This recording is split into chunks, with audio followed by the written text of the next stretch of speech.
Yo, welcome back sa ating channel. At syempre, alam nyo, ngayon, pinag-uusapan lang natin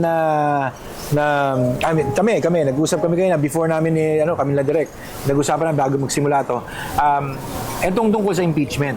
Ano na bang galaw ng impeachment? Ako, kasi simula nung bago mag-Christmas, Ayun nga, tinatawanan ko na lang yung yung impeachment. kasi, alam mo, bago mag-Christmas, ang sinabi nila nun, kapag hindi umabot ng Christmas, malabo na raw yun. Oo. So ngayon, malakas pa rin pag-uusap dahil nga merong mga nagsasalita.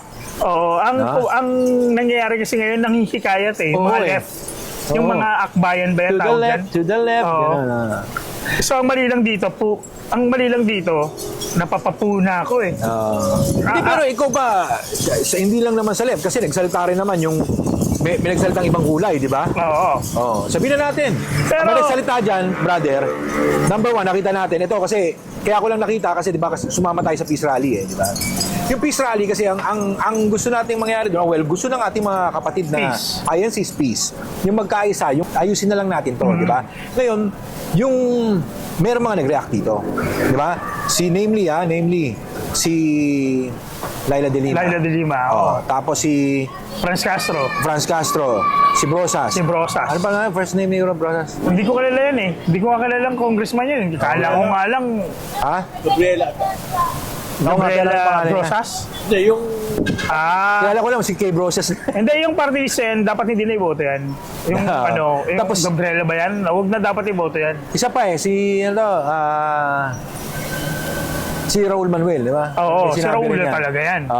Si Raul, oh. Si Raul talaga yan. Okay. Si Raul talaga yan. Oo, yan. So anyways, yun nga brother, marami silang naging reaction, no? And gusto talaga na ipagpilitan yun. Isa-isahin natin yun, brother. Di ba? Oo, dito At lang saka ako, meron pa isa meron pa nagsalta, di ba? Meron ka binabanggit kanina yung nainis ka. Oo, hindi, dito Hindi, lang sa ako vlogger. na nabuset. Si Richard Hey, Darian. Hey Darian ba yun tawag doon? Putang na nun. Oh. sorry ka. Ay, sorry. Kaya imagine Reaction na, may reaction. post siya. Ito yung post niya. More than 40% of Filipinos support impeachment of VP Sara Duterte. Yun yung post niya. That's 10 of millions of folks daw. Kung di ba naman bobo tong putang inang to, hindi ka naman Pilipino. Hindi, tsaka number. Unang-una. Oo, unang-una. Sige. Bakit sasabihin mo na 10 of millions, ang tinanong nyo 2,160 lang? Yun yung sumagot, no? Yung nasa survey niya. Di ba? Yung kumbaga, ang tawag mo ito, may tawag diyan yung nag-respond. At Doon saka sa ito, paano mo natanong yung 10 million? O sabihin mo yung Hindi. millions? Hindi, alam mo, yun yung nakakatawa kasi naglalabas sila ng mga survey na iilan lang, thousands lang yan or hundreds lang ang tinatanong nila pero sasabihin nila na mas marami, nakararami daw ng Pilipino. Napaka-imposible naman nun. Ito pa ang isa na nakakabuset. Si Brosas. Oo. Ang sinabi ni Brosas, 1,500,000 lang Oh, at ang sabi, na INC. Hindi, ganito 1,500. Saan yun? Doon dito sa Metro Manila. Metro Manila lang Wala yan. pa yung sa... Wala pa yung... There are 13. Walo yan. 13. Oh, Sabihin natin nasa 5 million. Oh, sabi mo na lang 3 million. Oh, sabi mo 3 pero million. ang sinasabi nila, sabi niya ni Brosas, ang 1.5 million daw, hindi raw yan yung kabuuan ng Pilipino. Pero, ang nasa isip nila na binibilang na sa survey nila na ilang porsyento, na 40+% daw, 2,000 lang naman ang ano kita yan, mo? yun ang mas gusto Hindi, nilang paniwalaan na mas nakakarami Pilipino. Ito ang nakakabuset. Oh. Ang tagal-tagal mo sa Kongreso, pero bobo ka. Di ba? Di ba? Imagine ikinumbert mo yung 2,160 Sa 1.5 million. 1.5 million. Pero yung 1.5 million, wag lang yung paniwalaan. Wag paniwalaan. Ang paniwalaan mo itong 1%, ganon. Pinakita na nga ng INC, ng ating mga kapatid, yung lakas nila Oh. Hindi, para doon mo manawagan ng makikita na. peace. Hindi naman sila nakikipag-away Yes. Di ba? ipinakita lang ng ating mga kapatid Oo. yung suporta doon sa impeachment Kasi parang, ang ginagawa lang, minamaliit VP nila yung Inday. minamaliit nila yung movement ng ating mga kapatid na INC na peace lang naman ang gustong mangyari. Oo. Minamaliit nila yun. Kasi itong si De Lima, nagsalita kagad eh. Kumbaga parang hindi yan for peace. Supporters Ganon din si Franz yan. Castro. Subukan mong tumakbo. Subukan ng mga senador na kumampi sa sinasabi ni De Lima. Pag hindi, sa May 2025, mga wala na sa pwesto Wala yan. na yan. Oh, sure Bakit? na yan. Bakit? Kung maniniwala ang mga ibang senador sa sinasabi ni De Lima, ni Kay Brosas sa ni Franz Castro, Magpa-press con sila. wala na yan. Magpa-press con Sa sila. 2025, Diba? maniwala ka. Oo. Papaputol ko 2 hinlalaki ko sa ano, wala na yung mga senador na yan. Oh. Di ba? Ayaw mo ba may liliit na lang? Oo, hindi, para wala ka, hindi ka na makaganyan. Hindi, para pag umiinom ka ng wine, hindi ka ganon, di ba? Hindi ka, gaganon lang siya. Gaganyan lang Hindi, kasi nakakainis, di ba? Tingnan natin, panoorin natin yung mga sinasabi ni De Lima, Brosas, Franz Castro. Di ba? Oo, di ba? Kumbaga parang ang nakakabusit lang dito. Uy, taong bayan na yung lumabas sa kalye. Oo. Huwag mong hintayin, di ba? Na ang Nagumalaw pa Pangulo yun ng doon. Pilipinas ang lusubin doon sa loob ng Malacanang. Oo. Di ba? Pas mahirap yun. Hindi, at saka, alam nyo, ito lang nga yung nakakatawa dyan eh. Mathematics na lang tayo. Pinaniniwalaan lang ang survey na ilan lang ang respondents. Di ba? Pero, tama ba yung term ko, respondents? O merong tawag dyan? Respondents yan, tawag dyan, Oo. respondents. So, ilan lang yung binibilang nilang ganon, tas yun ay pinaniniwalaan nilang tama, pero yung lumabas na active, ang tinatawag dyan, active yan eh, kasi Yes. lumabas eh. Paglabas nilang ganon, yung active na yan, pero pa yung passive, kasi may passive na sumusuporta. Oo. Kaya nga nung nag-live sila, grabe ang million yung viewers. At saka huwag nyo lang sasabihin na 1.5 million lang. Yeah, may nasa bahay. Kasi i-convert mo yan into 3, 4. Hindi, Na at nasa saka, bahay nila. alam niyo, na botante ito pa. nagka-gout nga kami. Nagka-gout nga kami nung naglakad kami ng pagkalayo-layo. Hindi lang yun, hindi doon nagtatapos yung usapan. Dahil may usapan pa na pwede natin pag-usapan yung mga kumakaway pa sa building. Oo. Nakita mo yun? Lahat Diba? ng building na dinaanan namin, may Ang mga dami. kumakaway. So, ibig sabihin, in support doon sa ginawang rally, national rally ng INC. Imagine nyo, habang naglakad kami mula Quirino hanggang Pasay Rotonda. Nagka-gout ako. Nagkalagnat ako kinabukasan. Ako, sumakit katawan ko. Di ba? Kasi imagine na. 4 na taong ka na hindi nagko-commute. Naglalakad Ano ng nga na taon? Di ba? Sobra.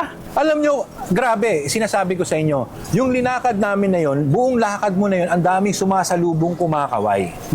Di ba? Para suportahan lang yung... Tapos sasabihin mo, Wala lang yun, wala. Wala lang. Biro mong parking nila hanggang Yes. dulo ng... Alam Hanggang mo wala sa sa MetLife, di ba? Oo, alam mo bro, sa nakikita ko dito, alam mo kung sino yung sumira sa gobyerno? Oo.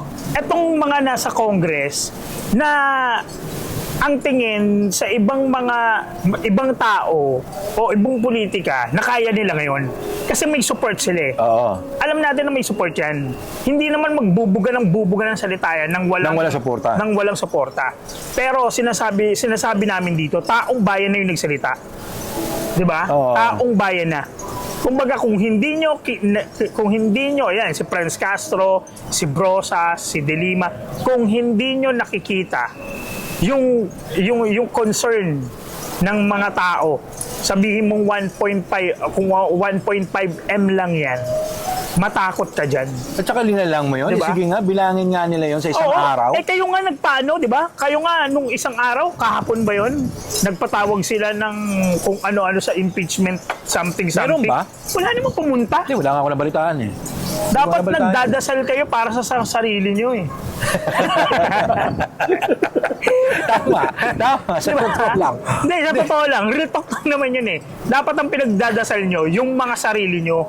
Kasi sa At ito I don't think nabilang rin lahat kasi alam nyo, ito totoo lang, nandun kasi kami, first hand. Merong mga hindi umalis sa loob ng Manila Hotel. Yes. At doon na lang kumuha ng kwarto, Oo. fully booked ang Manila Hotel Pati ang Rizal. At pati Rizal hotel. Isipin nyo, Yung mga paligid din doon, Hindi ano yun, punong-puno na rin yun. Hindi siya season, ha? Isipin mo, nung 2 weeks before, nangyari to, tinatry ko mag-book sa Rizal Hotel. Ang presyo nila mababa kasi ibig sabihin hindi season. Nung mga a few days before, ubus na. Hindi na Sa ako dami, nakabook. Wala oo. na. Kaya nga sabi ko, hindi pa, lahat kasi may mga iba na tumitingin na lang from the building. Ilan lang pwedeng magkasya doon? Ilan pwedeng magkasya sa Manila Hotel? Na nandun pa, punong-puno yung lobby ng Manila Hotel. diba? Grabe. Kumbaga yun, sasabihin mo lang, Wala lang. di ba? So, I don't think na matuloy yung impeach. Or, Baka ipilit nila. ipipilit nila. Pero, Kasi nagsalita na si Inday. Oo. Di ba? Kumbaga parang kiniliti na sila sa 2028 Yes. na nanggaling mismo kay Inday. Tahimik nga si Oo. VP Sara ngayon. Di ba? Tahimik siya. Kumbaga parang sinasabi ko nga na what if 2028 na? Pero in fairness, Di ba? sino ba yung nagsabi nun? Ewan ko kung sa, correct me if I'm wrong, mga kapatid, pwede nyong i-comment down below. Parang si Kong Benny Abante ba yung nagsabi na parang hindi na yata makakasikaso yan? Yun yung Kasi isa sa mga congressman, isa. kung ano man, kung sino man yun. At yung ibang mga nasa Quadcom, hindi na nila alam kung meron pang fourth pa. Oo. Di ba? Kasi meron din, parang kikita mo nga, medyo tumahimik nga ang Quadcom . Kasi si Kong Diba? Ortega nagsalita din na hindi Wala niya naman alam lumalapit. Wala naman na lumalapit. meron pang, na wala lumalapit. Oo. Na kumbaga parang for endorsement ng Oo. fourth impeachment. Oo. Pero etong sila Castro, kung meron daw, Natural. Kita nyo nga kung paano. left ka na eh. Kapag ayaw na ayaw talaga nila kay Oo, Inday Sara. wala ka na. Ayaw na ayaw talaga Kasi alam mo nila kung yan. bakit. Ayaw kasi nila na yung grupo nila natutuligsa. Oo. Alam mo naman na kapag merong power si Inday, Nako. ubus ka dyan. Kilala natin yan. Hindi, lalo na kung hindi maganda yung ginawa mo. Yes. Hindi, we're not saying na this is a revenge thing, hindi. Kasi, kaya lang naman ganyan, hindi naman revenge yun eh. Yun naman talaga magiging direksyon ng isang leader kapag ka meron kang gustong alisin na parang bad apple. Oo. Yun, kaya feeling nila sila yun. Yes. Yun. At saka talagang, kumbaga sa prutas, Kumbaga yun yung yun yung sila yung yung bulok idea. na Oo. gustong kumalat pa pero hindi na nila talagang magawa. Nakurap. Oo. Oo, di ba? Sa PC, di ba? At saka ngayon lang sila nagpapakasasa talaga. Kasi kung ang pag-uusapan rin lang naman natin is justice. Kasi yun ang sinisigaw ng iba sa kanila dyan justice daw. Kailangan justice should be enforced. Doon lang, ikaw magsabi, brother, doon lang sa grupo nila na yun. Ano ang injustice pa nga? May injustice pa nga doon eh. Dahil nakaupo pa ang isang convicted. Oo. Yun. Yun ang kumbaga parang nagtataka ka kung bakit siya nandun. Oo. Alam mo nung mga unang nakaano yan, parang kumbaga bawal lang talaga eh kasi elected ako no. Oo. Yung kumbaga parang may mag-organize ng isang rally, siya naman lang ipakulong.